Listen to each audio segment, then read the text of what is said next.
ప్రభుత్వం ఖచ్చితంగా ఇలాంటి విషయాలు స్పందించదు, డెఫినెట్గా స్పందించదు. వాళ్ళకి ఏం కావాలంటే ఒక కంపెనీ రావాలా, ఒక 100 కోట్లు ప్రాఫిట్ పెట్టాలా, అందులో ఒక 50 కోట్లు మనం తినాలి, 50 కోట్లు అట్లా పంపించాలా, అయిపోయింది అన్నట్టు ఉండాలి. 16 కోట్లు అన్న ఈ వేలు తలుచుకుంటే 16 కోట్లు ఇంజక్షన్ చేయించడానికి గవర్నమెంట్ త్రూనే చేయించవచ్చు. ఎవరినో తీసుకొచ్చి ఏం అవసరం.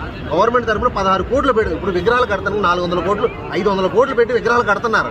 ఎందుకు ఒక 16 కోట్లు పెట్టి ఒక చిన్న పిల్ల అంటే ఆ పిల్లకి ఎంత భవిష్యత్తు ఉంటుంది. అలాంటి పిల్లల్ని బతికించడం అనేది మన రాజ్యాంగంలో ఉన్న హక్కు. అది ఏది ప్రతి మనిషి బతకాలి అనేది. సో అది గవర్నమెంట్ కల్పించాలి.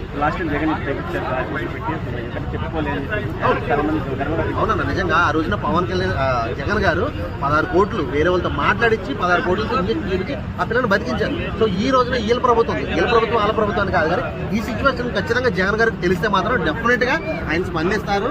కానీ ఆయన దాకా వెళ్ళాలి. సో ఆయన దాకా వెళ్తే మాత్రం ఆయన ఖచ్చితంగా స్పందిస్తారు. కానీ ఇప్పుడు టీడీపీ ప్రభుత్వం ఉంది. సో వాళ్ళైనా కొంచెం రెస్పాండ్ అయ్యారు. చిన్న పిల్ల పాపం ఎంతమంది యూట్యూబర్లు కానీ వాళ్ళ న్యూస్ పేపర్లు కానీ చాలా మంది అందరూ కూడా ట్రై చేస్తున్నారు. లక్షల్లో కలెక్ట్ చేస్తున్నారని. 16 కోట్లు అంటే అది చిన్న విషయం కాదు. అది పవన్ కళ్యాణ్ గారిని తలుచుకుంటే ఆయన 8 రోజుల జీతం అయ్యా, 8 రోజుల జీతంతో ఆ పిల్ల బతుకుతుంది. ఒక పిల్ల ప్రాణం పవన్ కళ్యాణ్ గారు 8 రోజుల జీతం ఆయన పెట్టలేరు. రోజుకి 2 కోట్లు సంపాదిస్తున్నారని చెప్పారు ఆయన.